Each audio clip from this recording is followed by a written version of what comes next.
Hello again, the last problem of section 3. I wrote up tp squared. I think this is just 1 divided by the square root of p to minus 1/2, but I wasn't sure, so I just wrote it up. Now, we have, I believe the index gamma 1 is the number of integers prime to n in 1 to n, phi of n. But there's no generator, so we'll just have to try with a general matrix gamma comma j of gamma comma z. Of course, we assume 4 divides n, which they don't write.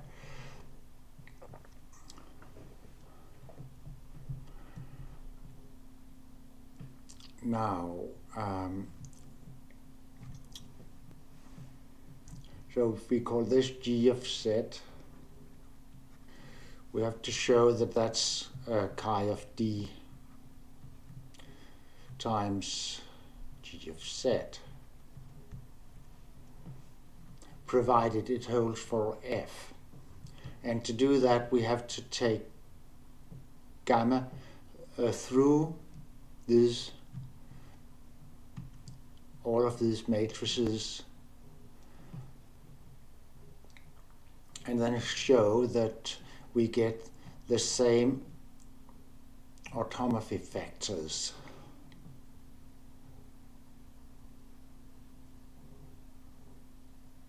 Interesting. But this matrix may actually permute all of these in a way I can't predict.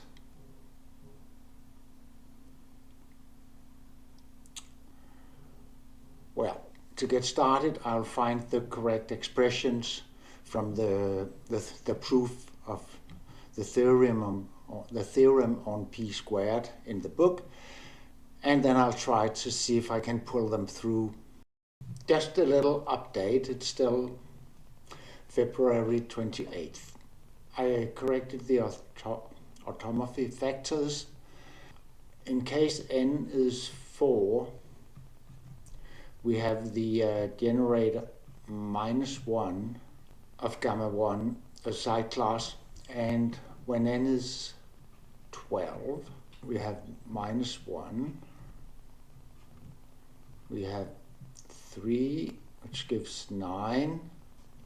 Oops, that becomes, that's not 5 is the next, and that's 24, so it's 12, 2. We have 7, 12, 4, and then minus 1, which, so that's the three side classes except unity that we have.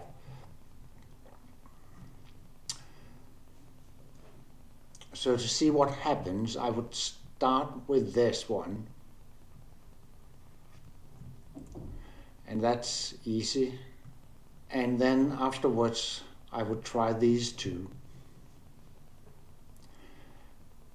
and this one should be very easy. And these I expect to be complicated. I believe this one just to pull through, no problems. And these I will work on.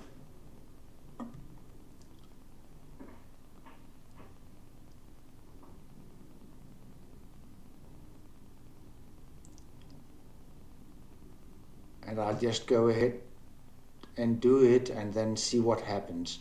So I won't do it online because it's complicated computations.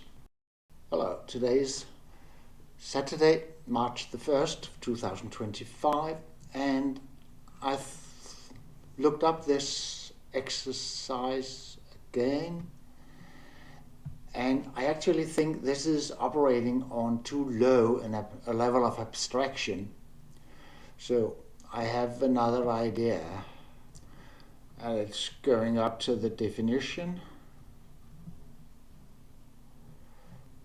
And then we operate with our gamma up here.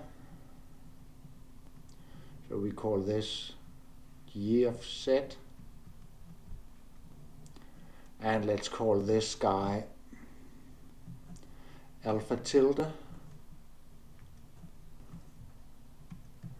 We know that gamma tilde just shuffles the side classes, and that means we have now does that happen? Well, let's believe it happens. So there is a guy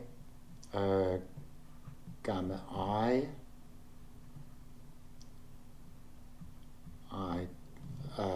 it's a function of j of I, so we call it ji, where gamma I lies in gamma naught tilde of n. This way we have moved it to the matrix before alpha. And now if you just go down to the matrices,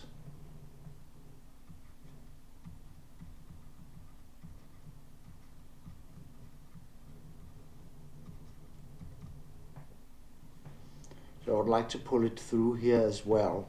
I don't think we can do that immediately, but maybe we can just find another representative.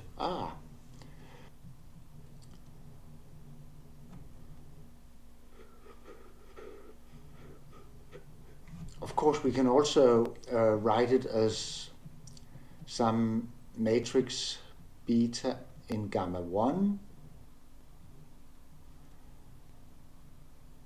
times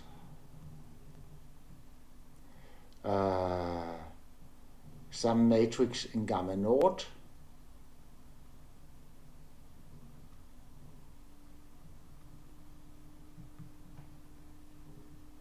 maybe times 1p squared, who knows.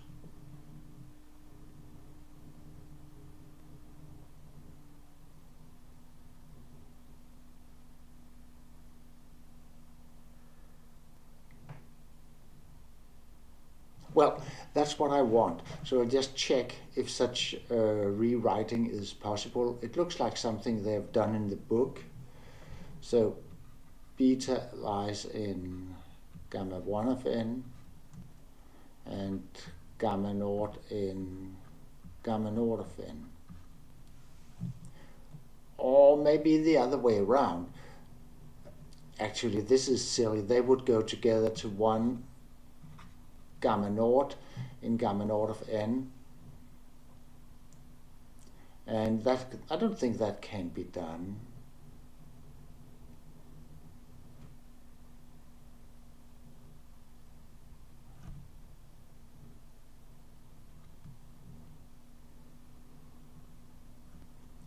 But of course we could have a gamma. I think I've used up gamma, haven't I? Well, never mind. We could have a gamma 1 here as well.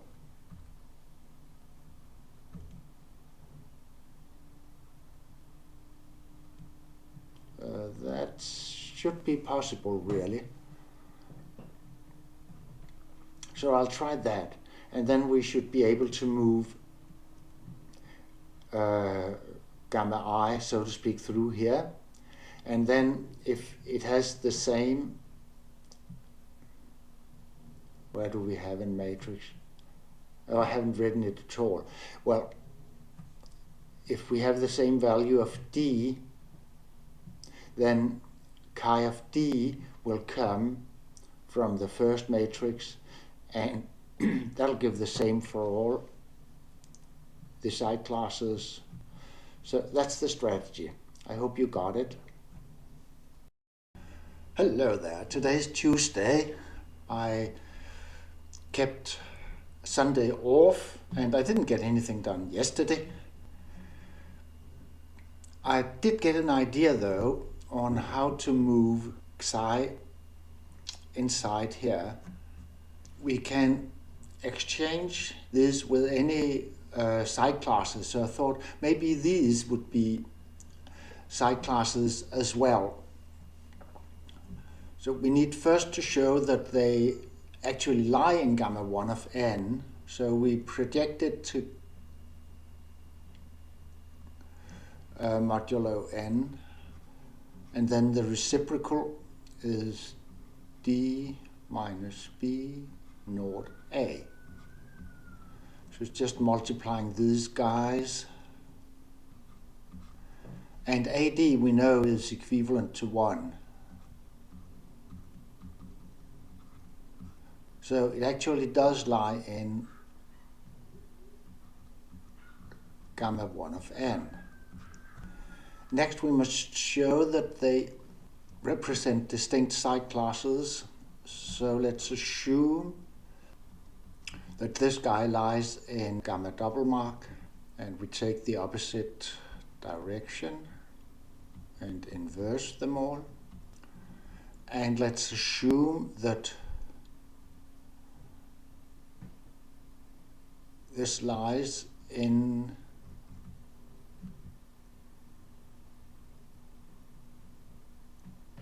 gamma double, so we can write it as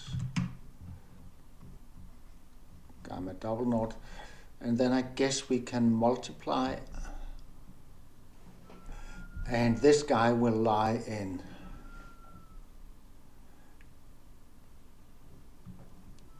gamma 1 of n,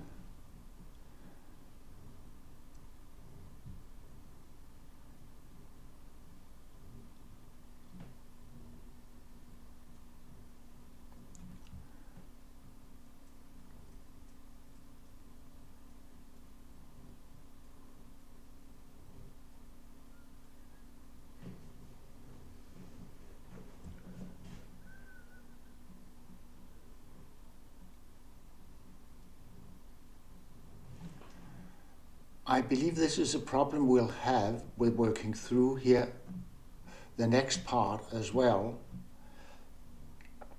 because if we have to be able to move it through here, we must be able to write it as alpha to minus first something alpha. So that sounds a bit like this.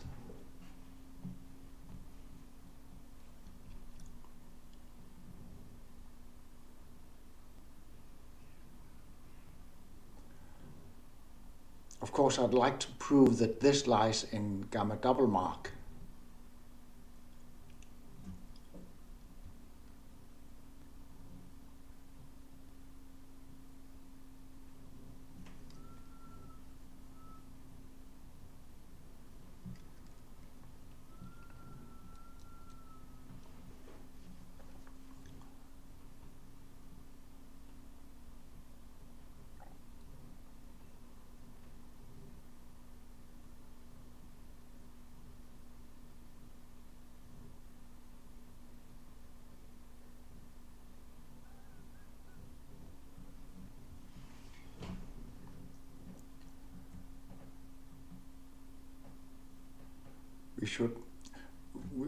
The distinction between gamma and its inverse is irrelevant, so we must look at this.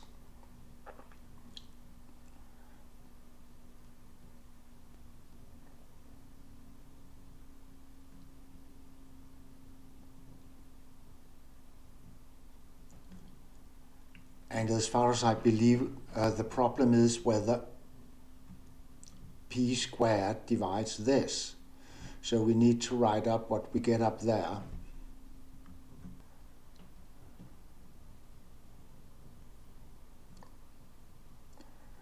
This is the guy, a squared beta minus ad minus, no, plus ab.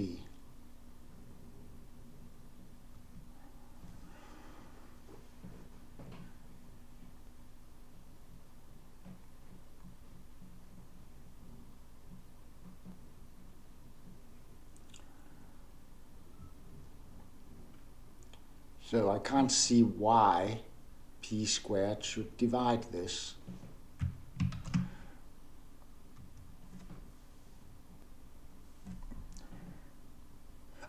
that idea brought me to another interesting question, but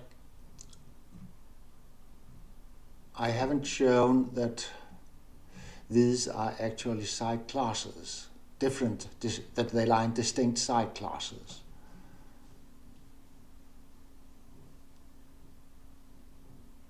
Of gamma 1 of n.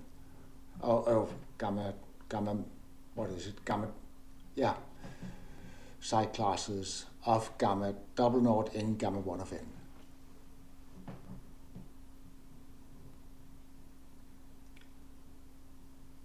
Well, let's leave that for now.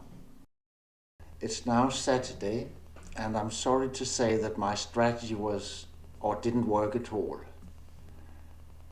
Prepared a Maple script to tell you what's the problem with it. So the point is that we have the alpha and the side class representative that we multiply with a matrix, and we chose this one. And then I wanted to write it like a member of gamma naught of n times alpha times a member of gamma 1 of level n. So we introduce the unknown coefficients, and the side class, I just take the trivial one.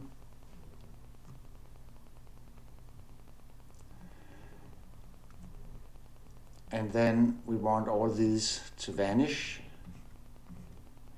And of course the determinant of m0 and m1 must be unity. So that's the equations AD minus BC equals 1 and HL minus JK equals 1. And then we have these 4 that just write up explicitly. Now we also need to ensure that H and L are equivalent to 1 modulo n, so we write them n h1 plus 1, etc. And C and K must be multiply of n as well.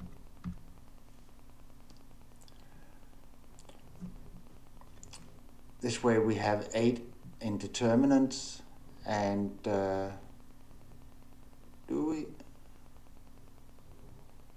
and 6 equations determining them. I looked at these equations and wasn't really able to find a way to find integer solutions. I read the techniques in the book, but wasn't able to find anything that worked. Well, then I remembered that Maple have an iSolve that can solve linear equations and sometimes polynomial ones, and it turns out that it can actually solve this set of equations, and this is what we get.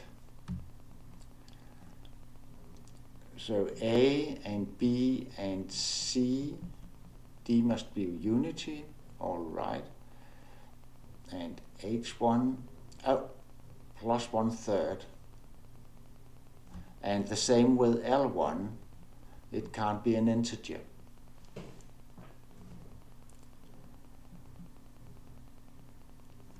And just to make, I was pretty sure that if we introduced powers of t to the side classes, that it wouldn't change anything. So we just multiply with, say, t to the third here. And then run the script again.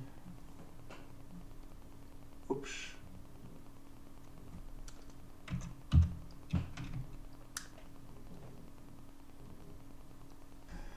And we always get some fraction with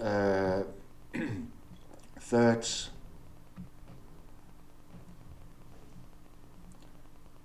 I don't know if it's 1/3, but try another one.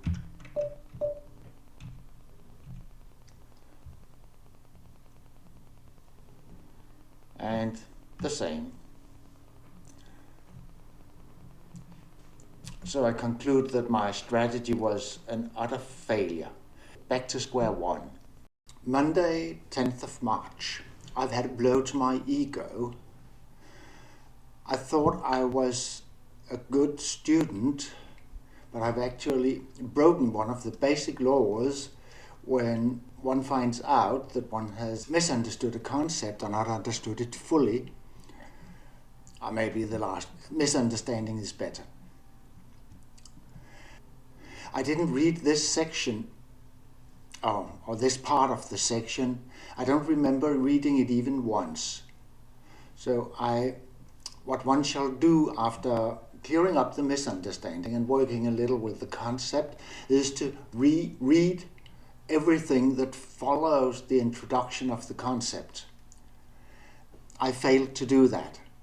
Most unfortunate. So I don't even remember reading this in the first place. And actually I disagree with it, so I'll just show you what I mean. So minus 1 tilde is the matrix minus 1. And that lies in gamma naught of 4. So it's naught over minus, I'll just read it, naught over minus 1 times epsilon minus 1 times square root of naught times z plus minus 1 .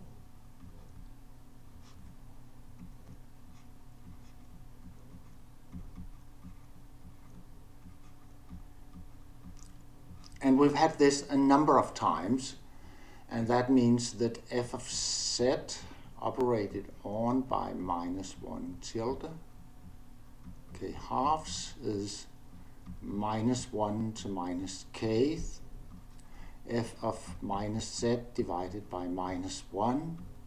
And since k is odd, this is minus 1. And that means that I disagree. Oh, I can't write in there. Maybe I can if I do this. Yeah. I disagree with this. Of course, it's if it's in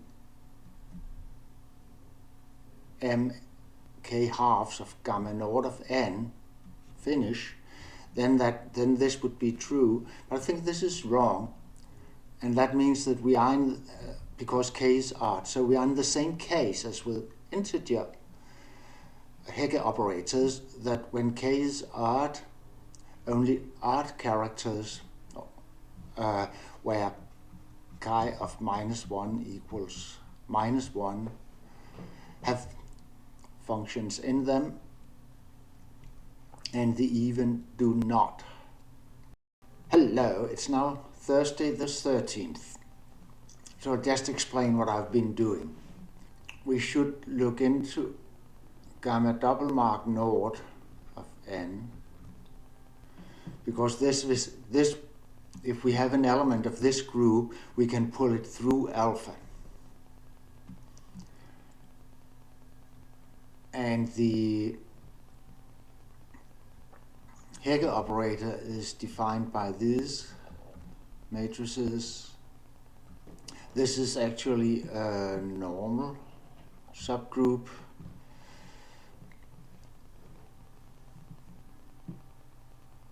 So I believe this is a normal subgroup as well. Haven't proven that.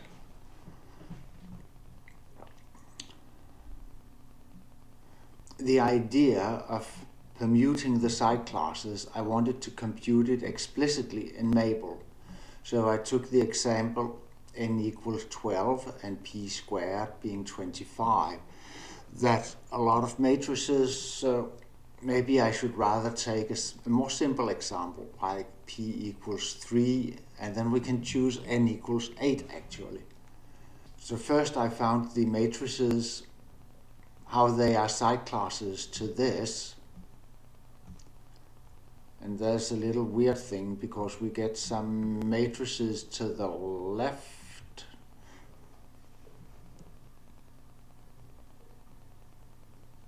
This one lies in gamma 1 of n. Let's just check that they all do. This one does. This one does. Oh, so they seem to lie in gamma 1 of n. Excellent. Then I took one particularly matrix and wanted to check if it shuffled the side classes, just like I did in the beginning of the section on the Hegel operators. And we found that one of them, number 19, actually, here, this guy, 25 divides 350, or minus 350. So this actually lies in gamma naught mark of n. So let's automate this and then find the ones for all of them.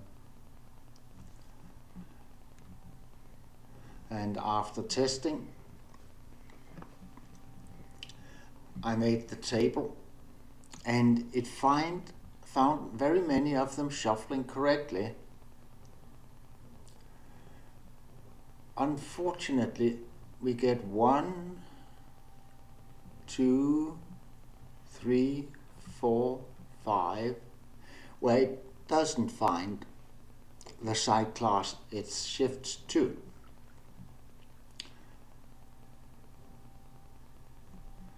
And that's interesting because 5 is the number of side classes from I worked on first here, but I wanted to find the side class here. So I believe I made a mistake up here. But generally I think I'm on the right track. I just need to correct my thinking error in the beginning. Hello. So today is Monday, March 17th, and I think I've solved the problem. I just wanted to explain how I found these. I won't explain it, I'll just say that that's the method is outlined on page 209, the top. That's on the bottom of page 208, the methods for doing that. And the mistake I made was when compiling all the right side classes or class representatives, I wrote y instead of x here. You can see the notation was not so bright.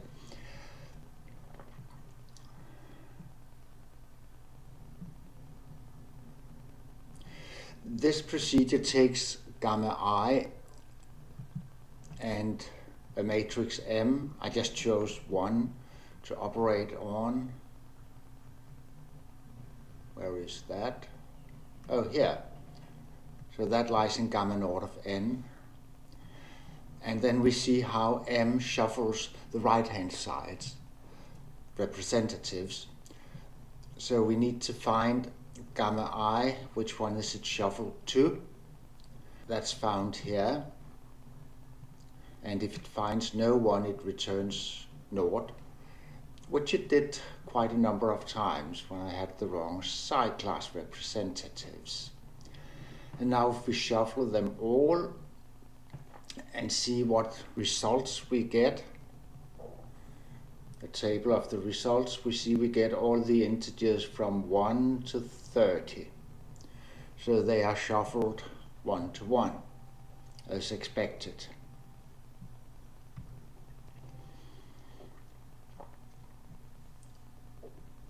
We need to get back to see what happens here then, because here we operate in with the side classes of gamma n,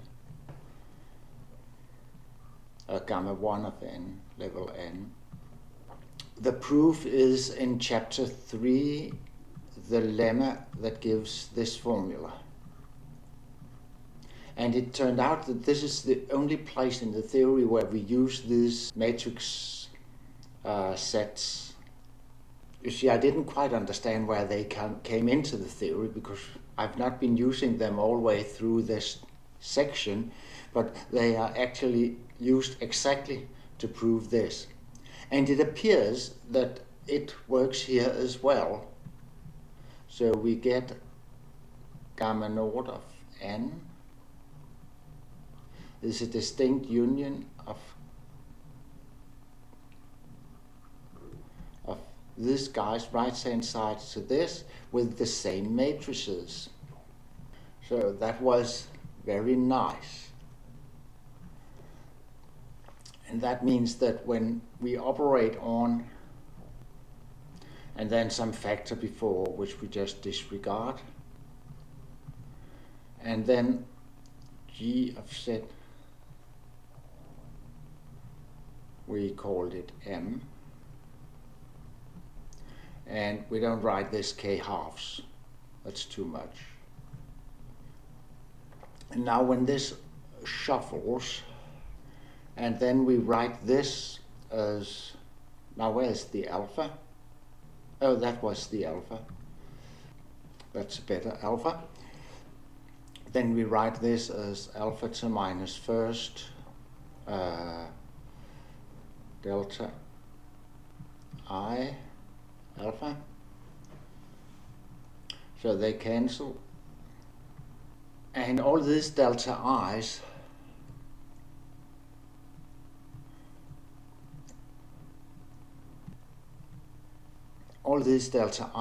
lie in the same cross section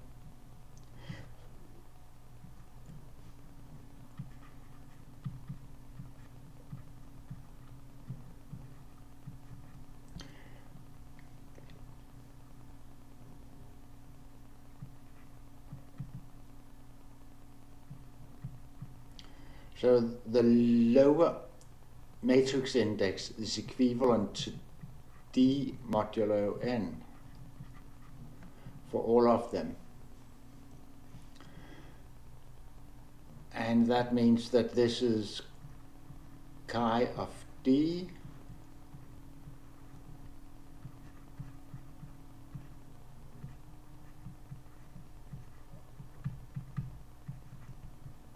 and that's chi of d g of z.